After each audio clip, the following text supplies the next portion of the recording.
Husband से पहले जो फादर के साथ आपका नाम था यहाँ पर वो आएगा। और अगर आप मेल हैं तो आप कम 3 मंथ तक वैलिड और उसके 2 कम से कम फैमिली वीज़ा रिक्वेस्ट फॉर्म जो है हम इंशाल्लाह कवर करेंगे। जी कैसे हैं आप सब लोग। आज की हमारी वीडियो है वर्क वीज़ा से रिलेटेड। हाँ, मैंने आपसे लास्ट वीडियो में कहा था कि हम उसका फॉर्म फिल करना बताएंगे आपको कि कैसे फॉर्म फिल करना है, how to fill work visa Schengen form, ठीक है। और फिर उसके अंदर वर्क वीज़ा की रिक्वायरमेंट्स क्या क्या है। हाँ, वैसे हमने इस पर एक और वीडियो भी बनाई थी, लेकिन इस पर मैं जल्दी से एक छोटा सा इंट्रोडक्शन दे देती हूँ। ये वो हमारे पास डॉक्यूमेंट ओपन है जो इटली जो है एम्बेसी की तरफ से जो है वो वर्क वीज़ा से रिलेटेड डॉक्यूमेंट्स जो रिक्वायर्ड है उसका है। इसमें हमारे पास सबसे पहले आ जाता है एप्लीकेशन कम्प्लीटली फिल्ड। यही जो फॉर्म जो मैंने आपको बताना है कि कैसे फिल करना है, ये कम्प्लीटली और सही तरीके से फिल्ड होना चाहिए। फिर आपका जो पासपोर्ट है, चाहे वो ऑर्डिनरी है चाहे वो दूसरा है, वो होना चाहिए कम से कम 3 मंथ तक वैलिड और उसके 2 कम से कम जो है वो पेजेस एम्प्टी खाली होने चाहिए। अगर कोई प्रीवियस पासपोर्ट है वो भी उसके साथ अटैच होना चाहिए।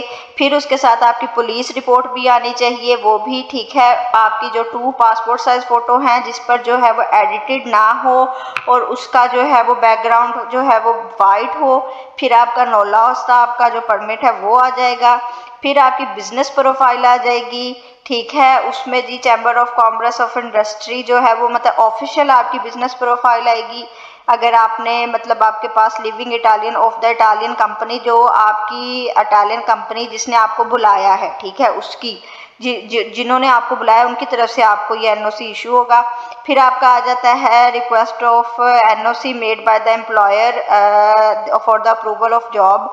जो आपके एम्प्लॉयर ने आपको जॉब दी है उसका पेपर, मतलब एक तो आपका नौलाउस्ता आएगा ना, लेकिन उसने आपको एक जॉब दी है उसका रिक्वेस्ट फॉर्म वो आपको एक इश्यू करेगा, ठीक है। वो ये इसके अंदर आ जाता है नौलाउस्ता, ठीक है। कि रिक्वेस्ट फॉर्म नौलाउस्ता का वो आपको इशू करेगा। फिर आपकी पर्सनल डिटेल आ जाती है, कॉन्टैक्ट पर्सन जिस बंदे ने आपको बुलाया है उसका कॉन्टैक्ट आ जाता है, उसके पासपोर्ट की कॉपी आ जाती है, उसके पास अगर सजोर है कारता है वो आ जाएगा, उसका टेलीफोन नंबर आएगा, उसका जो है एड्रेस आएगा। फिर उसके बाद एकेडमिक डिग्री सर्टिफिकेट, आपने अगर आपके पास जितना भी आप पढ़े हुए हैं उतनी एक एकेडमिक डिग्रीज अगर आपके पास हैं वो, ठीक है। और अगर कोई सर्टिफिकेट एडिशनल है वो।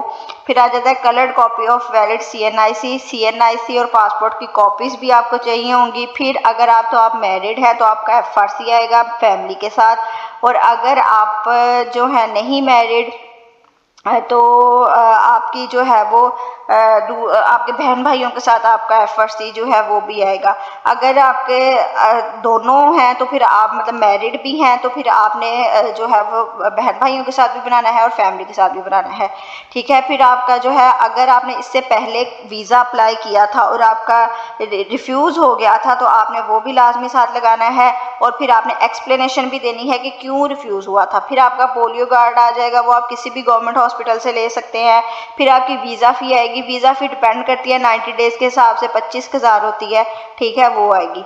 अब आ जाते हैं हम अपने शेंगन वीज़ा। ये आपका शेंजन वीज़ा की एप्लीकेशन फॉर्म आ गया। How to fill Schengen visa form हम आपको ये बताएंगे एम्बेसी ऑफ इटली का, ठीक है। इसको कैसे फिल करना है, सबसे पहले आपकी यहाँ पे वाइट बैकग्राउंड के साथ पिक्चर अटैच होनी है, वो कर दीजिएगा। फिर आपका आ जाता है फर्स्ट नेम, सरनेम और सरनेम एट बर्थ। अब इसमें फर्स्ट नेम में आपका नाम अगर मोहम्मद फॉर एग्जांपल अली है तो फर्स्ट नेम में आपका नाम मोहम्मद आएगा और सरनेम में आपका नाम अली आएगा। अगर जो आप कोई फीमेल है और मैरिड हैं तो आपका अगर आपने अपने हस्बैंड के साथ बनाया था फॉर्म तो जो पहले आपका नाम था, हस्बैंड से पहले जो फादर के साथ आपका नाम था यहाँ पर वो आएगा। और अगर आप मेल हैं तो आपका वही नाम मोहम्मद अली पूरा यहाँ पे आ जाएगा। फिर डेट ऑफ बर्थ आ जाती है, आपकी जो डेट ऑफ बर्थ है ओरिजिनल सीएनआईसी पे वो लिखनी है, प्लेस ऑफ बर्थ लिखनी है, कंट्री ऑफ बर्थ जहाँ पे आप पैदा हुए थे, place of birth, country of birth जिस मुल्क में आप पैदा हुए थे, यहाँ पे पाकिस्तान आ जाएगा। ऊपर प्लेस ऑफ बर्थ आपका जो भी गांव सिटी है वो आ जाएगा। करंट नेशनलिटी आपके पास कौन सी नेशनलिटी है, पाकिस्तान की है, उससे पहले अगर आप कहीं और रहते थे वहाँ की है, वो आएगी यहाँ पर। ये खाना जो है ये ऑफिशियल यूज़ के लिए, इसको हमने नहीं छेड़ना। सेक्स में आ जाएगा, मेल है फीमेल है, उसको आपने टिक कर देना है। फिर आ गया जी मैरिटल स्टेटस, आप सिंगल हैं तो सिंगल पे, मैरिड है उस पर, अगर आपकी सेपरेटेड हो गए हैं, अगर आपकी डिवोर्स हुई है वो आएगा, विडो अगर आप बेवा हैं तो वो आएगा, ठीक है। अच्छा, इन केस ऑफ माइनर, अगर कोई बच्चा है 18 साल से कम उम्र का है, फिर उसका surname, first name, address, nationality, उसके पेरेंट्स की नेशनलिटी भी आएगी, गार्डियन अगर उसका कोई है उसकी भी आएगी, ठीक है। अगर पेरेंट्स के अलावा है, लेट्स सपोज उसके पेरेंट्स नहीं है, तो फिर यहाँ पे गार्डियन की सारी इन्फॉर्मेशन भी लिखेंगे हम। फिर आ जाएगा नेशनल आइडेंटिटी नंबर, आपका जो है वो यहाँ पे शनाख्ती कार्ड का नंबर आएगा। फिर इसके आगे आ जाता है टाइप ऑफ ट्रैवल डॉक्यूमेंट। अब ये आपको पता होगा आपका जो है वो डॉक्यूमेंट क्या है। आपका पासपोर्ट ऑर्डिनरी है, डिप्लोमेट है, अगर आप सर्विस पासपोर्ट है, ऑफिशियल है, स्पेशल है, अदर ट्रैवल डॉक्यूमेंट, जो भी आपकी टाइप है आप उसको सही से टिक कीजिएगा। फिर आ जाता है नंबर ऑफ ट्रैवल डॉक्यूमेंट, आपका जो है वो ट्रैवल डॉक्यूमेंट आपका जो नोला होता है उसके ऊपर आएगा, उसका नंबर यहाँ पे आ जाएगा, जो उसका रजिस्ट्रेशन नंबर होगा। फिर आपका इशू डेट, किस डेट को आपका नोला होता इशू हुआ, कितनी डेट तक वैलिड है, किस इशूड बाय, किसने उसको इशू किया है, उस पर्सन का नंबर आएगा, ठीक है। यहाँ पे उस पर्सन की डिटेल आएगी, इशूड बाय किसने इशू किया। फिर एप्लीकेंट्स होम एड्रेस, यहाँ पर होम एड्रेस आएगा, ठीक है, आपका जो भी घर का एड्रेस है, ईमेल एड्रेस, वो दोनों आएंगे, ठीक है। टेलीफोन नंबर, यहाँ पे टेलीफोन नंबर आ जाएगा आपका। फिर residence in country other than the country current national, अगर आप पाकिस्तान के अलावा भी कहीं के नेशनल हैं वहाँ की भी आपने मेंशन करना है कि अगर हैं तो भी, नहीं है तो भी, अगर हैं तो फिर कहाँ के हैं और कब तक आप वहाँ के नेशनल हैं। फिर करंट ऑक्यूपेशन, आपका इस वक्त जो भी पेशा है, अगर आप फ्रीलांसिंग करते हैं, अगर आप कोई जॉब कर रहे हैं, अगर आप कोई फार्मिंग करते हैं, वो यहाँ पर आ जाएगा, ठीक है। फिर आ जाता है एम्प्लॉयर एंड एम्प्लॉयर्स एड्रेस, जिसने आपको बुलाया है, जिस कंपनी ने आपको बुलाया है, मतलब आप जिस भी वर्क वीज़ा पे जा रहे हैं, उस कंपनी, एम्प्लॉयर, उस बंदे का, उसका एड्रेस, उसका फ़ोन नंबर। अगर किसी स्टूडेंट ने बुलाया फॉर स्टूडेंट्स के, अगर स्टूडेंट्स हैं तो उनके लिए name, address of educational establishment, जिस यूनिवर्सिटी में आपने जाना है उस यूनिवर्सिटी का एड्रेस फिर आएगा, ठीक हो गया जी। फिर आ जाता है मेन पर्पस, आपका पर्पस क्या है, ये आपकी वीज़ा टाइप पे आ जाता है। अगर टूरिस्ट है, मतलब अगर विजिट है तो उस पर आएगा, बिजनेस है, विजिटिंग फैमिली फ्रेंड्स है, cultural, sport, official visit, medical reason, study, transit, airport transit, other. अब ये आपको पता होगा आपकी वीज़ा टाइप कौन सी है, तो आपने उसको बिल्कुल ठीक से टिक करना है। Member of state of destination, जो आपकी डेस्टिनेशन है, जहां आपने रुकना है, ठीक है, जहां आपने जाके सबसे पहले अपना टेक ऑफ करना है, यहाँ पर वो आएगा। मेंबर ऑफ फर्स्ट एंट्री, अगर मतलब जहां पर आपने आना है, जहां की आपकी पहली एंट्री, जैसे आपकी मिलान की पहली एंट्री है तो आपने वो यहाँ पे लिखना है। अगर आपकी कहीं और एयरपोर्ट पे पहली एंट्री है आपने वो लिखना है। नंबर ऑफ एंट्रीज रिक्वेस्ट, अब यहाँ पर आ जाता है कि जो वीज़ा आपके पास है उस पर आप एक दफ़ा जाकर एक दफ़ा ही वापस आ सकते हो, या आप 2-3 दफ़ा जाकर वापस आ सकते हो। तो आपने यहाँ पे स्पेसिफाई कर देना है कि सिंगल एंट्री है, 2 एंट्रीज है, मल्टीपल एंट्रीज हैं, ठीक है। जैसे कि विजिट वीज़ा हमारे पास आ जाए 90 दिन का है, हम उसके अंदर सिर्फ एक दफ़ा जाके एक दफ़ा ही वापस आ सकते हैं, या हम कितनी दफ़ा, ये वहाँ पे आ जाएगा। Duration of intended state transit, indicate of number, अगर आपके पास नंबर ऑफ कितने दिन आपने वहाँ पे रहना है, ठीक है, आपने यहाँ पे लिख देना है जो आपके वहाँ पर मेंशन होगा। फॉर एग्जांपल 90 दिनों का है, 1 साल का है, कितने दिन, 9 महीने का है। फिर इस पर ये उन्होंने मार्क लगाया हुआ है कि जो EU सिटीजन है, यूरोपियन है, CH सिटीजन है, स्पोज और चाइल्ड, अगर वो सिटीजन हैं तो उनका जो है वो रूल्स डिफरेंट है, उनके लिए exercising their rights of free of movement, family member shall be present document to prove the relationship.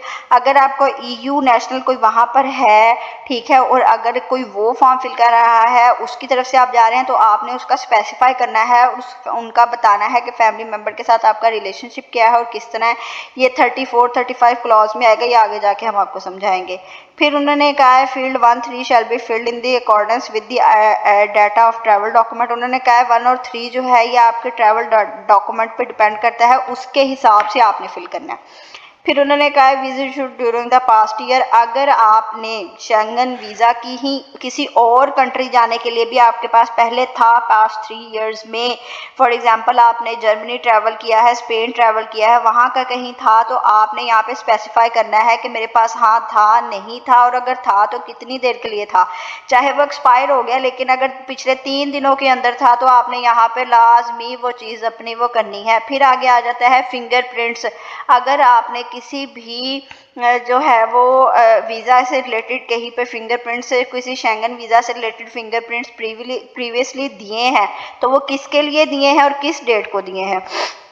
फिर आगे आ जाता है entry permit of final country of destination. आपने जो है वो एंट्री परमिट करना है कि कहाँ पर आपने जाना है और वेयर एप्लीकेबल और कब तक, वैलिड फ्रॉम डैश अंटिल, मतलब आपका कहाँ पर आपने एंट्री करनी है और वो कब तक वैलिड है। यहाँ पर आपने वो लिखा, ये आपकी सारी जो है वो वीज़ा से रिलेटेड है, या आपको खुद पता है, आपने अपने वीज़ा डिटेल के हिसाब से intended date of arrival in Schengen area, यहाँ पर डेट, जिस डेट को आपने वहाँ जाना है, जिस डेट को आपका वो वीज़ा एक्सपायर हो जाएगा आपने वहाँ से वापस आना है। ठीक है, आपने यहाँ पे वो लिखनी है। अब यहाँ पर आ जाए सर नेम, फर्स्ट नेम और इनवाइटिंग पर्सन, किस पर्सन ने आपको इनवाइट किया है, जिसने आपको वो वीज़ा भेजा है, जो आपको इनवाइट कर रहा है, उसका आ जाना है। ठीक है, अगर आपके पास उसका डाटा नहीं है तो आपने वहाँ पर नेम ऑफ होटल, अगर किसी होटल में स्टे करना है टेम्परेरी, या जिस बंदे ने आपको बुलाया है उसके पास स्टे करना है, उसका नंबर, उसका नाम, यहाँ पर सर नेम और वो लिख देना है आपने। एड्रेस और ईमेल इनवाइटिंग पर्सन, यहाँ पर आपने उसका एड्रेस और ईमेल एड्रेस लिखना है, यहाँ पर उसका फ़ोन नंबर लिखना है, यहाँ पर उसका नाम लिखना है। ठीक हो गया जी। आगे हमारे पास आ जाता है name and address of inviting company. जिस कंपनी में आप काम करने जा रहे हैं उस कंपनी का आपने जो है नेम और एड्रेस लिख देना है, फिर उसका टेलीफोन लिखना है, फैक्स भी लिखना है। ठीक है, फिर surname, first name, address, telephone और email address of contact person in a company. अब जिस कंपनी ने आपको वहाँ पे हायर किया है उस कंपनी में किसी बंदे का, चाहे जिसने वहाँ का जो कोई सीनियर है, चाहे उस कंपनी की प्रोफाइल आप नेट पर ओपन करके वहाँ से उनका कोई टेलीफोन नंबर, कॉन्टैक्ट पर्सन होते हैं हमारे पास। ठीक है, वहाँ के सर्विसेज वाले HR का हो, चाहे कोई मैनेजर का हो, वो आपने यहाँ पे सर नेम, फर्स्ट नेम, चाहे आप उनसे खुद बात करके मंगवा लें, टेलीफैक्स फोन, सब कुछ यहाँ पे लिखना है। कॉस्ट ऑफ ट्रैवलिंग, अब ये जो है क्लॉज 33, इसका हमने ऊपर बताया था कि आपकी जो वहाँ जाने का खर्चा है और वहाँ रहने का खर्चा है, अगर तो आपने खुद उठाना है by the applicant himself, her self, अगर आपने खुद उठाना है तो फिर आपने यहाँ पर लिखना है कि मेरे पास कैश है, मेरे पास चेक है, क्रेडिट कार्ड है, आपने पहले से शो करवाया, वो जो भी आपने टाइप सिलेक्ट करनी है वो यहाँ से कर देनी है।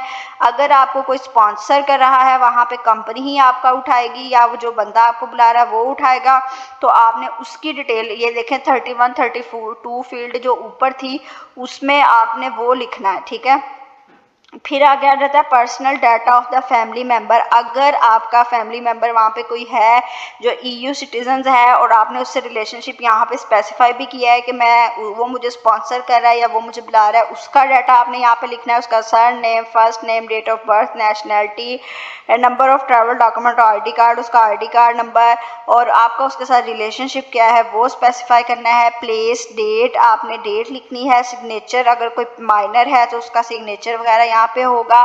फिर आपने उसके बाद कहना है कि हमारी जो वीज़ा फ़ी है, लेट्स सपोज अल्लाह ना करे अगर आपका वीज़ा रिजेक्ट होता है तो आपकी वीज़ा फ़ी रिफ़ंड नहीं होगी। ठीक है, अगर आपका वीज़ा रिफ्यूज़ होता है, और आपकी वीज़ा फ़ीस जो है वैसे डिपेंड आपकी जो वीज़ा टाइप पे करती है। पाकिस्तान में इस वक्त लगभग 25,000, 24,000 कुछ पैसे हैं, लगभग 25,000 के करीब पाकिस्तान में फ़ीस है। ठीक है, फिर उन्होंने यहाँ पे क्लॉज दिया हुआ है applicable in case a multiple entry visa is applied for C. अगर आपका मल्टीपल वीज़ा है तो वो 24 क्लॉज में है, और फिर ये सारे उन्होंने दिया हुआ है कि ठीक है आपने इसको पढ़ लेना है, ये उसको पढ़ के यहाँ पे सिग्नेचर वगैरह कर देना, ये उनके रूल्स एंड रेगुलेशंस वगैरह हैं। Thank you so much. और जी नेक्स्ट वीडियो इंशाल्लाह हम लीगलाइजेशन रिक्वेस्ट फॉर्म कवर करेंगे और फैमिली वीज़ा रिक्वेस्ट फॉर्म जो है हम इंशाल्लाह कवर करेंगे। ठीक है।